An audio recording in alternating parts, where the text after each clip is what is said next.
नमस्कार मित्रांनो, मी योगेश माने इग्नाइट अकॅडमीमध्ये तुमचं सर्वांचं स्वागत करतो. मित्रो, आय-टी प्रिन्सिपल, व्हाईस प्रिन्सिपल, निरीक्षक आणि उपसंचालक पद जे डी-व्ही-टीचं होतं, त्यासाठीची 2023 मध्ये जाहिरात आलेली होती. आता बराचसा काळ झाला, 24 गेलं, मध्ये 25 गेलं आणि आता हे 26 फेब्रुवारी चालू झालेला आहे. तर याची डेट आलेली होती 18 फेब्रुवारीची. आपण त्याबद्दलचा व्हिडिओ पण घेतला होता. त्या अगोदर जानेवारीमध्ये सुद्धा डेट होती, पण काही कारणास्तव कॉर्पोरेशनच्या इलेक्शनचा रिझल्ट त्याच दिवशी असल्यामुळं ती डेट पुढं ढकलण्यात आलेली होती. आता फायनली या एक्झामचे हॉल तिकीट सुद्धा आलेले आहे. आता हॉल तिकीट आले म्हणजे हे समजून घ्यायचं की आपली जबाबदारी अभ्यासाची खूप वाढलेली आहे.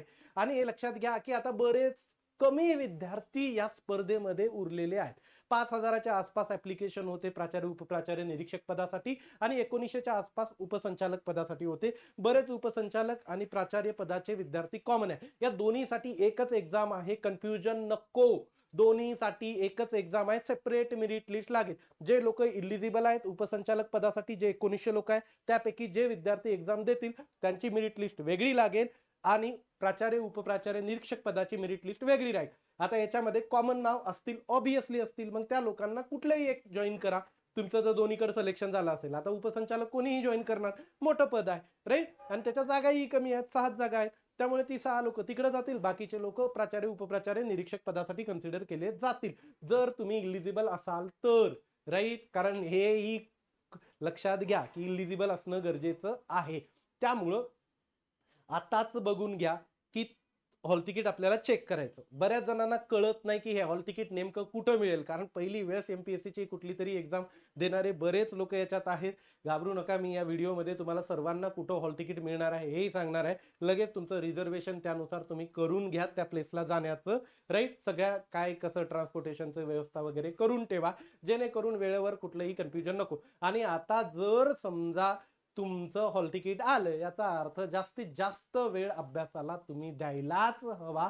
तर बघा, जिथं कॉम्पिटिशन कमी ना तिथं जास्त फाईट करायचं, तिथं जास्त अभ्यास करायचा, जेणेकरून आपलं सिलेक्शन फिक्स होत जाईल. राईट, तर चला पुढे बघू आपण कसं हॉल तिकीट डाउनलोड करायचं. तत्पूर्वी काही विद्यार्थी बघा, ग्रुप ए आणि ग्रुप बी याचा दोन्हीचाही फॉर्म भरलेला आहे. ओके, त्यांना आपल्याबद्दलची बऱ्याच विद्यार्थ्यांना माहिती पण नव्हती ग्रुप एच्या वेळेस. आता काही लोकांना माहिती झाली. तुम्ही ग्रुप बी ची एक्झाम देणार असाल तर आपली बॅच ग्रुप ए आणि बी दोन्हीच्या साठीची कॉमन होती. राईट, काहींना ग्रुप बी ची तयारी करायची, ग्रुप एचा फॉर्म भरलेला पण तयारी केली नव्हती, त्यांनी आताही ती बॅच परचेस करू शकता, जेणेकरून ग्रुप बी ची एक्झाम होईपर्यंत त्याची व्हॅलिडिटी असणार आहे. बेस्ट बॅच आहे ग्रुप एचा. तुमचा अनुभव बाकी विद्यार्थ्यांचा विचारून घ्या, जेणेकरून तुम्हाला ही बॅच घेताना आयडिया येईल. डिस्क्रिप्शन मध्ये लिंक दिलेले आहेत, आपला WhatsApp group, Telegram group join करून घ्या. बॅच जॉईन करणं हो न हो वेगळी गोष्ट, पण तो ग्रुप जॉईन करा, जेणेकरून तुम्ही अपडेटेड असाल, आमच्या सोबत असाल. क्लिअर? तर बघा आता कसं करायचं. तर एमपीएससीचं जे तुमचं अकाउंट आहे, लॉग इन करा त्या एमपीएससीच्या अकाउंटला. राईट, कॅन्डिडेट लॉग इन मध्ये जायचं, लॉग इन करून घ्यायचं. आता जेव्हा तुम्ही लॉग इन करता एमपीएससीचा अकाउंट, इथं तुम्हाला माय अकाउंट म्हणून दिसेल लॉग इन केल्यानंतर. राईट, लॉग इन केल्यानंतर आता प्रत्येकाने फॉर्म भरला त्यामुळे त्यांना माहितच आहे लॉग इन कसं करायचं ते. राईट, तर माय अकाउंट मध्ये जायचं. राईट, माय अकाउंट मध्ये तुम्ही गेला की तुम्हाला लिस्ट दिसेल. वर तुमची प्रोफाईल येते आणि खाली तुमची लिस्ट दिसते की कुठले कुठले तुम्ही एक्झामिनेशनचे फॉर्म भरलेले आहेत. काही लोकांनी बरेचसे फॉर्म भरलेले आहेत.